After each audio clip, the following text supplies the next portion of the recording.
Guess what? I've got a wet patch in the ceiling of my toilet. Tengo que ir otra vez a ver al presidente. Bueno, aquí vive el presidente. Vamos a llamar al timbre. Hola, buenos días, dígame. Hola, buenos días, señor presidente. Tengo un problema en casa. ¿Qué ha pasado? Me ha salido una mancha de humedad en el techo del cuarto de baño. ¿Y tiene goteras? Pues todavía no ha empezado a gotear, pero está a punto.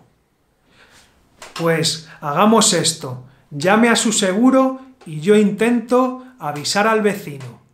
Estupendo. Voy a llamar a mi seguro. ¿Seguro Santa Bárbara? Dígame.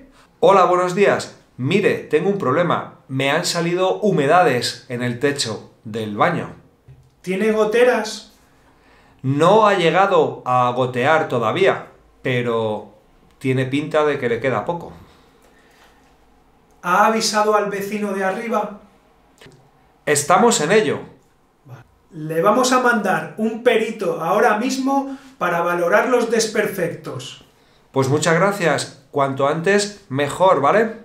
Ahora mismo. Hasta luego. Adiós, muy amable. Bueno, parece que con el seguro se va a agilizar todo. Vamos a ver si el presidente ha podido localizar a mi querido vecino de arriba. Yo he llamado a la puerta del vecino y no está. Esté usted pendiente por si vuelve. Yo ya he avisado a mi seguro, ahora estaré pendiente de cuando venga mi vecino de arriba para hablar con él.